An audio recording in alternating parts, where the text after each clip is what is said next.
Meron po tayo nakitang isang Twitter noong May 5, 2020.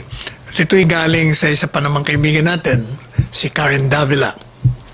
Ang sabi niya po ay, let me quote her.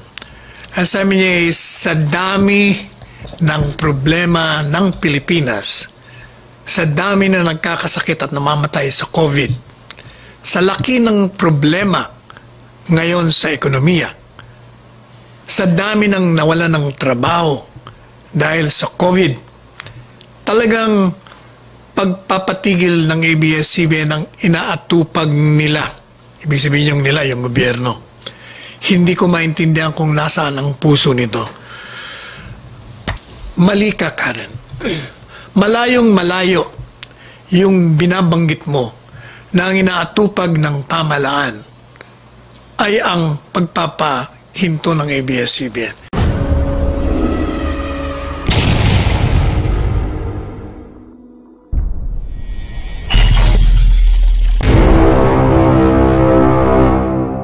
Ang marami sa mga kapamilya artist matapos nga na ipatigil ng gobyerno ang operasyon ng ABS-CBN. Tila hindi naman makapaniwala ang ABS-CBN news anchor na si Karen Davila na ang pagsasara sa ABS-CBN dahil nakuha pa niyang atupagin ng gobyerno sa gitna ng COVID-19 pandemic kung saan ay marami ang namamatay at nagkakasakit.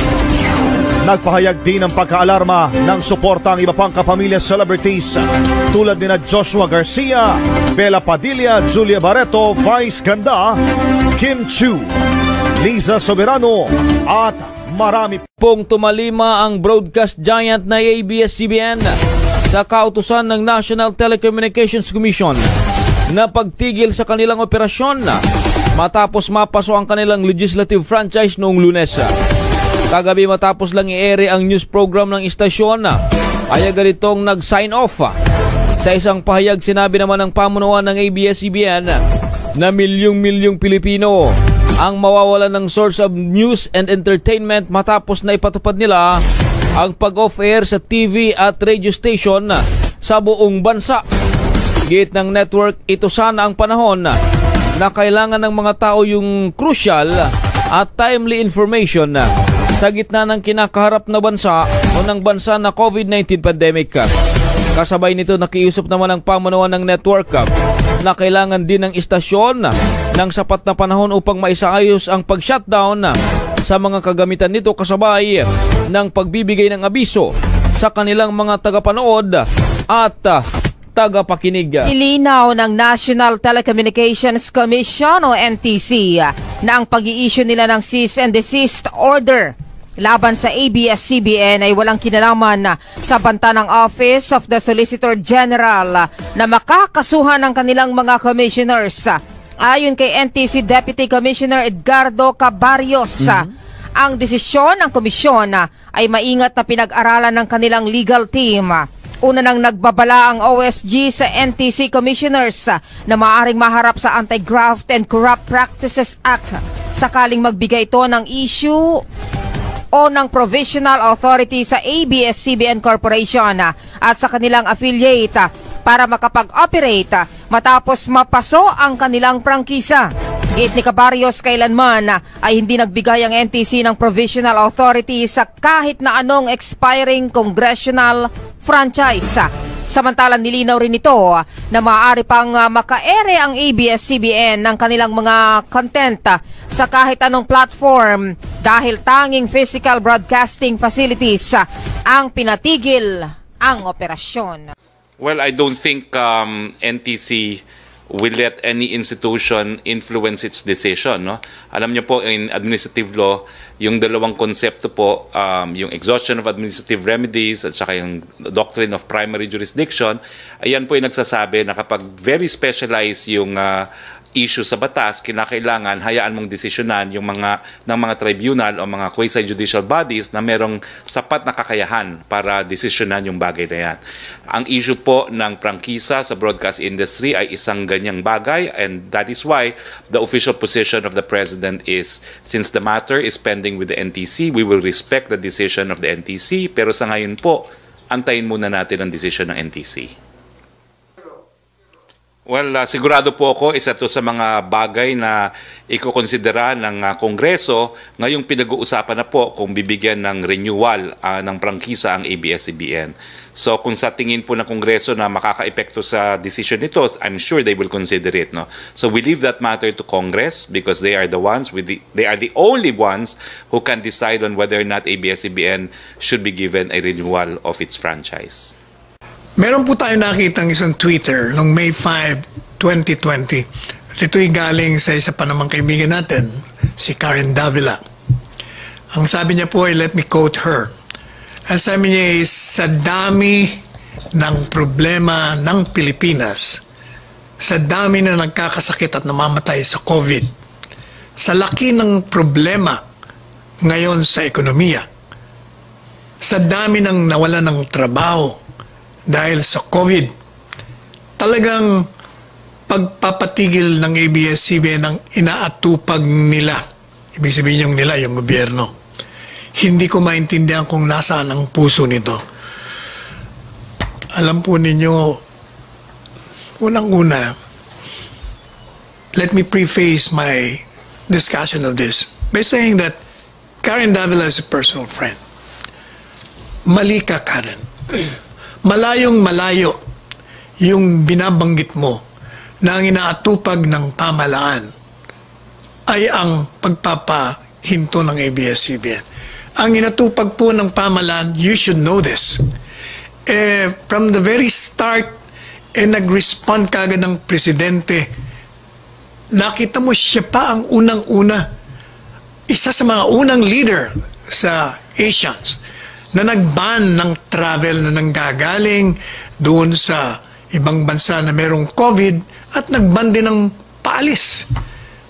And after that, siya ay nagdesisyon na magkaroon ng lockdown or general community quarantine initially and then naging enhanced community quarantine. At pagkatapos nun ay nagbigay na ng mga regla, mga protocols upang masawata natin yung spread. And apart from that, gumawa na rin ang presidente ng mga hakbangin upang magkaroon ng pera na itutustos natin dito sa digmaan. Malayong malayo ni hindi naisip ni presidente yung ABS-CBN na yan. Now, kahapon nagpalabas po ang NTC ng cease and desist order. At ngayon nga ay nag-sign off ang ABS-CBN.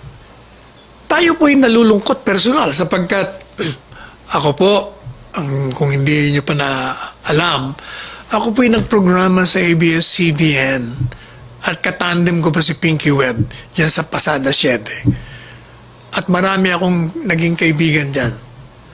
At ako'y nanonood.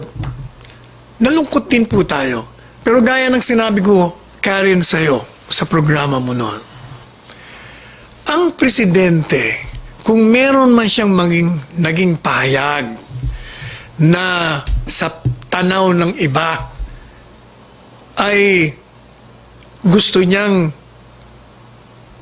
pahintuin ang ABS-CBN, nagkakamali po kayo. Yung pong kanyang mga hinaing, yung kanyang galit, ay nagmumula po sa isang valid na dahilan. Ano po yun? Siya po ay nagbigay ng pera upang i-advertise yung kanyang pagkakampanya nung siya ay kandidato sa Panguluhan. Subalit, for whatever reason, hindi po ito inilabas. Ang nailabas nga doon yung banat sa kanya, yung kay Trillanes. Kaya po siya nagalit. Kung baga, yung kanyang sinabing, tatapusin ko ang ABS-CBN, ang ibig niya, tatapusin ko yung mga violations nyo, yung ginawa nyong mali at labag sa batas sa akin.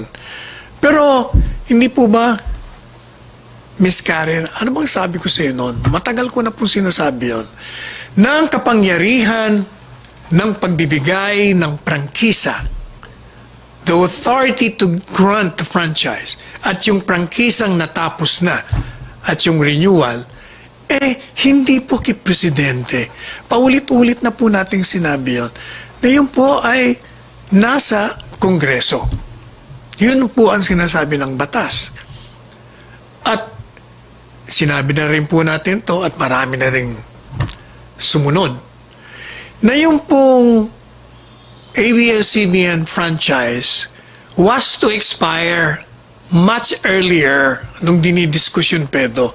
Katunayan, ang ginawa nga po nila ay naghain na sila ng petisyon sa Kongreso para mabigyan sila ng bagong franchise. 6 years earlier.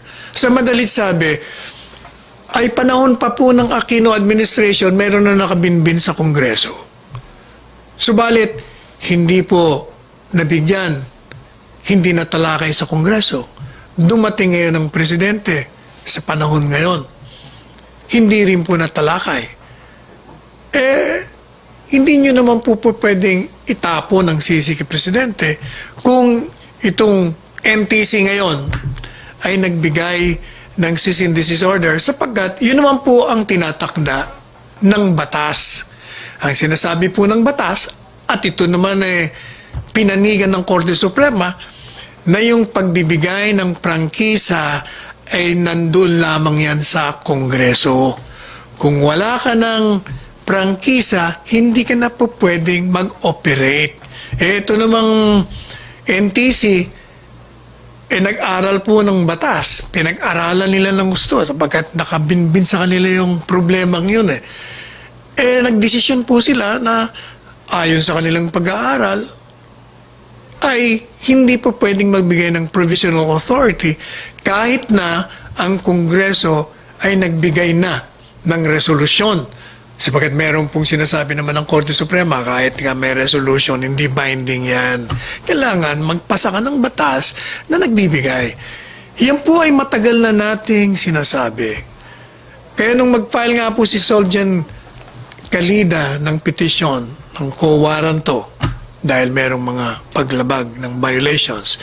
At tinatanong po tayo tungkol doon. Ang sabi po natin, yun ang kanyang obligasyon. Dahil kung hindi niya naman ginawa yun, siya naman ang pwedeng idemanda na hindi niya ginagawa ang trabaho niya.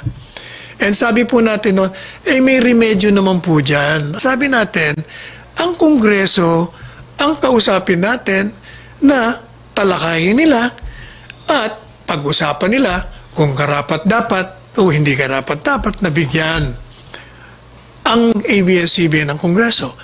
Marami pong panahon, maraming taon na nakalipas. For whatever reason, hindi po natalakay ng Kongreso. Hindi naman sabi niya, sinisisi natin ng Kongreso sapagkat ang Kongreso naman po, meron din naman sinasabi sa atin na marami naman kaming inaasikaso, hindi lang naman yung prangkisa ng ABS-CBN, sa dami ba naman ang tinatalakay namin ng batas. Kaya, kung baga, huwag nyo kaming madaliin. Pero sa dami nga, na-overwhelm siguro ang members of Congress, hindi nila na-discuss, hindi sila nagkaroon ng solusyon dan. Hanggang makaabot nga po rito na isang buwan na lang yata, magsasarado na ang ABS-CBN dahil walang prangkisa. Pero even before that, alam po ninyo, sabi ko nga po noon, kung matatandaan po ninyo, kung meron silang resolution na halos unanimous, na pwede mong bigyan muna ng pansamantalang authority na mag-operate ang ABS-CBN na pinadala nila sa NTC. Bakit naman hindi po pwedeng pasa sila ng batas? Kung hindi man yung 25-year renewal, pwede naman sila magpasa muna ng batas. Sige, 1 taon muna kayo dyan habang dinidiscuss namin. Yun po yung sinabi ko sa programa ni Karen, sinabi ko sa maraming mga interview sa akin. At pwede naman pong gawin nila yon. Kaya lang, gaya nga na sinabi natin, hindi naman natin pwedeng ipilit din naman yung kagustuhan natin kung merong mga mahalagang bagay na kailangan ding i-discuss sa Kongreso. But, habang totoo po, na yung NTC kasi, pag nagbigay naman po sila ng provisional authority, sila naman ang hindi demanda. At wala naman pong pwede ring magawa ang Presidente. Tandaan niyo po si Presidente, nung nagbigay ng apology ang ABS-CBN, ito naman po may kababaan ng loob na tinanggap din naman yung apology. Kung sinasabi nila na, kasi yung Presidente, sinasabing sa saraduan ang Kongreso, kaya yun ang naging sinyal sa Kongreso, kaya hindi sila gumalaw. Kaya nga kaninang umaga sa programa ni Christian Isguera, sinasabi niya na, ang Presidente, ang may power, malakas sa Kongreso, kontrolado niya. Hindi naman po totoo yun. Sapagkat nakita niya naman, sino po bang mga appointees ni Presidente na hindi nakapasa sa Kongreso? Hindi po ba si Gina Lopez na he went out of his way na sabihin sa Kongreso, okay yan sa akin si Miss Gina Lopez. Kailangan ma-approve yan. Hindi po ba na-disapprove nila? Meron silang mga dahilan. Na may narinig po ba tayo kay Presidente na nagreklamo o nag-criticize sa Kongreso? Wala. Sino pa? Hindi po ba yung dating Secretary of Foreign Affairs natin? O hindi po ba hindi rin siya na-approve ng Commission on Appointments? O wala rin tayong narinig kay Presidente. Madalit sabi, hindi po totoo yung sinasabi na kung anong gusto ng Presidente, yun ang gagawin ng Kongreso. Unang-una, huwag naman natin pong hamakin naman ng mga miyembro ng Kongreso. Meron silang sariling kakayahan, talino, at kalayaan, independence, kung anong gusto nilang gawin. Ang dalawang sangay pong yan, nag-uusap kung anong ikabubuti ng bayan. Sa madalit sabi, habang totoo na huminto ngayon ang ABS-CBN na sumunod sa cease and desist order, meron po namang remedyo. Ano po bang remedyo? Hindi po ba sabi ni Congressman Salceda, 1 linggo lang yan, pwede na naming ipasa kaagad yan Sabi rin nga ni Senador Soto, kung dito lang sa amin, tapos kaagad yan. So, hindi po hopeless ang sitwasyon. Merong remedyo. All Congress has to do is to put that on the table, discuss it, siguro within a week, gaya na sinasabi ni Congressman Salceda, tapos na kagad ang usapan nila. Now, sasabihin na naman nila, hindi, yan na naman, pagdating kay Presidente, hindi makakapasa yan. Dahil galit siya, sabi na nga natin, tapos na yung kanyang, kung meron man siyang hinanakit, yung po'y nakakalimutan niya na, pinatawad niya na, ipinasa Diyos niya na. Ang Presidente po, pagdating ng mga bills na pinasa ng Kongreso, pinag-aaralan niya at ang palaging panuntunan ng Presidente, ito bang batas na itinatapon sa aking lamesa, naayon sa saligang batas? Ito ba ay makakabuti? Unang-unang tanong niya, makakabuti ba ito sa taong bayan? Pangalawa, ito ba ay ipinasa nila na ayon sa itinatakda ng saligang batas? Sapagkat kung hindi ito nakakabuti sa bayan at ito'y in violation of the Constitution, ay nakita naman natin ng Presidente, talagang hindi nakakalusot sa kanya yan. Meron siyang mga urgent bill, kung matatandaan nyo, na pinasa naman ng Kongreso. Pero pagdating sa lamesa niya, nung makita niya, hindi maganda ito, maging source of corruption to, ayaw ko nito, binito niya. Ganun po ang Presidente. Kaya yung mga nandiyan po sa ABS-CBN at yung mga kagaya ko rin na gustong manood, marami po tayo doon, wag po tayong mawala ng pag-asa. Hayaan po natin ang nararapat na magpasya sa prangkisa ng ABS-CBN. At ang Presidente ay gagawin niya ang kanyang tungkulin na naaayon sa saligang batas.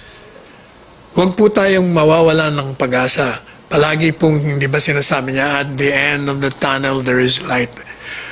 Habang maraming madilim ang langit, ito naman ay nagbubukas at dumarating ang araw.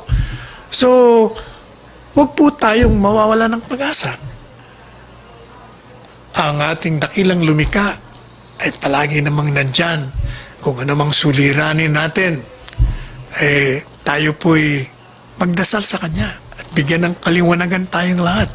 Bigyan tayo ng karunungan upang matahak po natin ang landas tungo sa kalawalatian. Pero wag po nating itatapon ang sisi sa isang presidente na ang nasa isip lamang paglingkuran ng bayan at bigyan ng proteksyon ng bayan. Sabi ng iba, pwede naman daw na baliktarin ng presidente yung desisyon ng NTC. Hindi po totoo yun. Alam po nyo sa ilalim ng batas. Yung NTC po ay isang quasi body. May authority po yan na magdesisyon. At hindi po pwedeng pakialaman ng presidente. Pag pinakialaman po ng presidente yan, di siya naman po ang lumabag ng batas. Kaya, kung gaya nga ng sinabi ni Presidential Spokesperson Harry Roque, there are available remedies under the law. O di gawin po ninyo yon para matapos na itong usaping ito. Anyway, pansamantala po tayong magpapaalam. Mukhang inabot na naman tayo ng oras. At ito po ang inyong lingkod, Salvador Panelo, isang lingkod bayan at isang manggagawa ng pamahalaan, nagsasabing tahakin po natin ang daan patungo sa rosas ng kaluwalhatian. At yung mga tinik na aapakan natin, gawin po nating mga hapag or steps o hagdan o papunta po ron sa mga petals ng roses. Marami pong salamat at magandang araw.